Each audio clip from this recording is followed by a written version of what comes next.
The next bit is about a man with whom I've become dangerously obsessed, a man called Brian Johnson. Now, he spells Brian B-R-Y-A-N, which I already consider to be something of a red flag.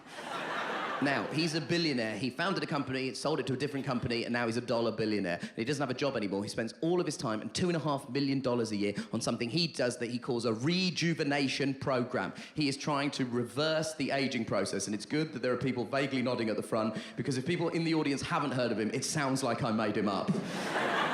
He has a team of doctors monitoring his health and fitness at all times, from nutritionists making him specially prepared meals, and a team of sleep specialists monitoring exactly how much and what quality of sleep he gets every single night. Now, he says the aim of this is to reverse the aging process. Full disclosure, I first heard about him when he gave an interview a few years ago where he acknowledged that as part of this process, for a 3-year period, he was receiving regular plasma transfusions from his teenage son.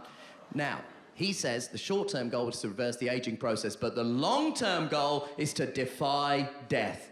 Now, we're all good people in here, but I can't be the only person who hears that and doesn't immediately think, well, I've never wanted someone to be hit by a car more in my fucking life. I want him run over and killed like the end of One Day, spoiler alert. I want him dead as fuck. And when I said that to a friend of mine, he said, if that happens, you'll feel bad. No, I will masturbate. I will masturbate. With God as my witness, if you hear Brian Johnson has been killed in a car accident, know wherever I am, I have immediately begun to masturbate. I don't care where I am. I don't care if I'm in a mosque, a church, or a school. I will immediately masturbate. And to be clear, I'm a childless Hindu with no teaching qualifications, so I shouldn't be in any of those places. So help me, I will ruin a funeral if I have to. Because I become sexually aroused by the thought of this man dying and understanding that you can't buy your way out of the human condition. You're born, you live, you die. That is increasingly all we have in common with some of these super rich fucks. And the fact that he thinks he can spend $2.5 million a year on this from now until the end of recorded time is evidence, if more were needed, that billionaires should not exist. Every billionaire is a fucking policy failure. It's a failure of a responsible, grown-up, and crucially, enforced taxation regime. If billionaires are going to continue to exist, then it can only be on this basis, that we get to have a bit of our own fun. We should make a list of all of the billionaires that have children and then randomly murder half, just to see... Oh, I'm sorry, I didn't realise we'd only sold tickets to fucking pussies. Oh, I didn't realise the London Cuck Society was having its goddamn AGM in here. Randomly murder half of billionaires with children. Fine, some support. Are the rest of you not curious to see how many Batmen we can get going? Why are you not curious to see, if we murder enough billionaires, how many of their children we can force to seek revenge in the shadows? Where did our sense of wonder go as a nation? We used to make things! If they're not willing to participate in the Batman program, aka the Bat program, then I'm afraid to say they have got to go. I fucking hate billionaires. I cannot, however, take such a strong position on millionaires because I'm simply friends with too many. I am friends with too many millionaires, and that's not my fault. I haven't been out carousing with the Rockefellers. I've exclusively socialised with stand-up comedians since 2009. How was I supposed to know that people were going to make money from podcasts? They're not even good shows. Two cunts have made millions from one of the cunts saying, ooh, sandwiches are good, and the other cunt saying, yeah, they are. I'm a genie. Oh. Congratulations, fellas.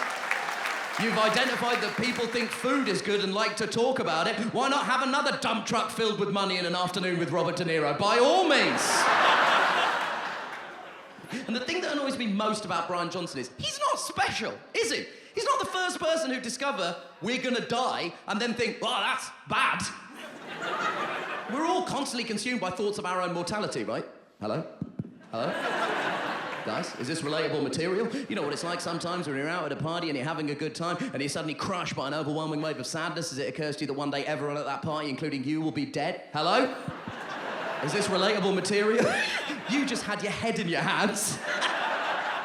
Is this relatable material? Some of you are looking at me with a look that seems to say, this is not relatable at all, and I'll be honest with you, this is the first time it's occurred to us. The rest of you, like you, are looking at me with a facial expression that seems to say, yeah, it is relatable, Nish, but it's the kind of thing we come to comedy to escape from. Listen, we're all consumed by thoughts of our own mortality. The second hardest thing about getting older is that people your age start dying. And that's happened to me this year. I'm 39 years old. I'm only at the start of that process, but this year, people my age started dying. And when people your age start dying, you understand death is not some abstract thing. It's coming for all of us. And when you realize that, you know who you're most jealous of? People with strong religious belief. I'm not condescending to you if that's you. I genuinely think it must be amazing to have a belief system in place to process what happens after we die. But no one I know has religious belief anymore. Everyone's atheist or agnostic or like me. I'm a lapsed Hindu. One of my friends is a lapsed Jew. One of my friends is a lapsed Muslim. My best friend is a lapsed Christian. And he always says, when I was a Christian, my life was so different. And I said, how? Give me one example. And he said, until I was 6 years old, I thought Jesus was my best friend. Isn't that a nice thing? And he said, now my life's so different. And I said, well, it's not that different, because ultimately your best friend is still a charismatic, bearded brown man who spoke in front of large crowds and did have some opinions that proved to be controversial in his lifetime. And he said, I don't actually consider you to be my best friend. And I said, you will deny me 3 times!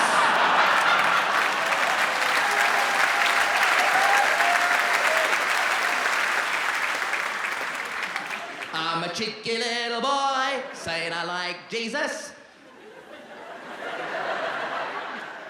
That's the second hardest thing about getting older. The hardest thing about getting older is you have to do it with yourself. And no one fucking warns you about that shit, man. There's some young people in the front row. Let me tell you something that no one else is gonna fucking tell you, okay?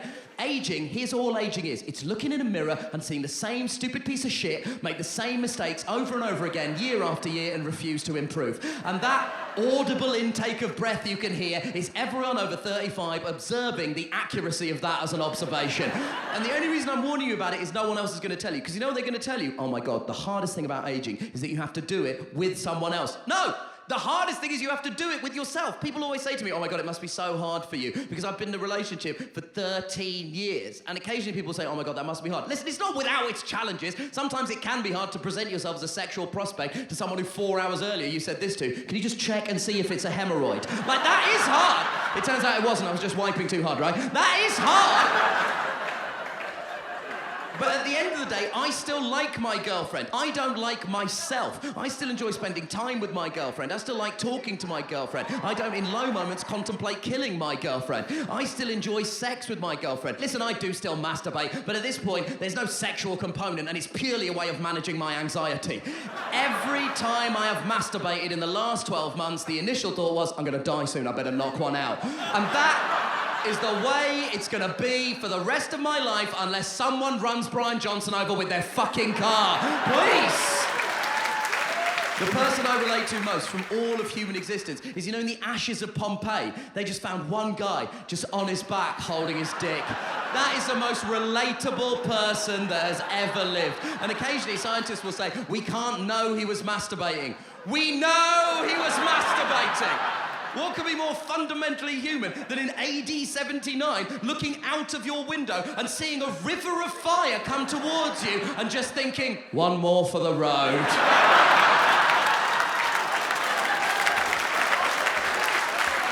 Oh, Captain, my Captain. And listen, I am thinking of ways to manage an anxiety disorder because I was diagnosed with one at the start of last year. And when I was diagnosed with an anxiety disorder, my first thought was, I wonder where that came from. Then I had a conversation with my mother about the fact that my sister-in-law had just given birth to my nephew, my parents' first grandchild. I said, Mum, this is incredible. You're a grandma. And she said, yeah, it is good. But on the other hand, it's another person I have to worry about dying. And I thought... That's where it's come from. The apple has not fallen far from the tree. A phrase that would cause my mother to say, apples fall from trees all the time, they're the silent killer.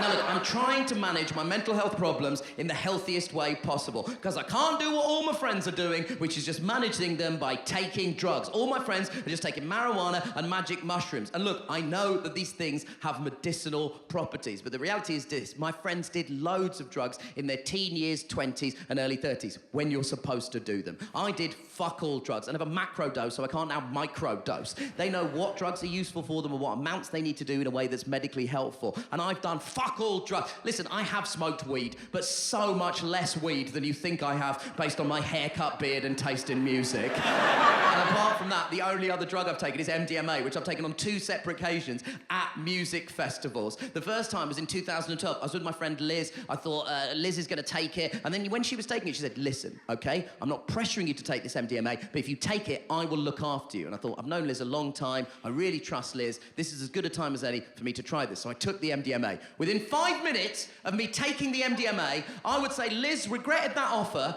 more than any she has ever made in her entire fucking life. Because within 5 minutes of me taking the MDMA, I was this close to her face, and I was just saying, Liz! Liz! It's not working! Liz!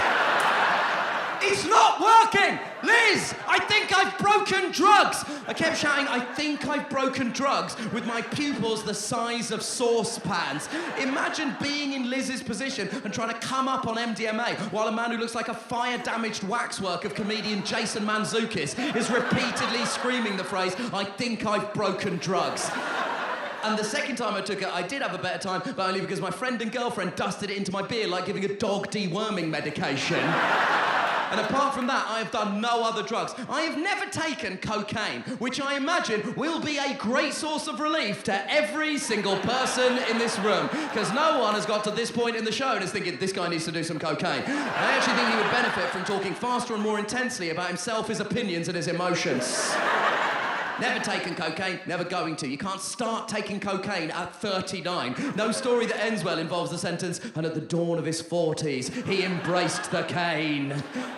But when I said to my friend Matt, I've never taken cocaine and I'm never going to, the only thing he said was, with that nose, what a waste.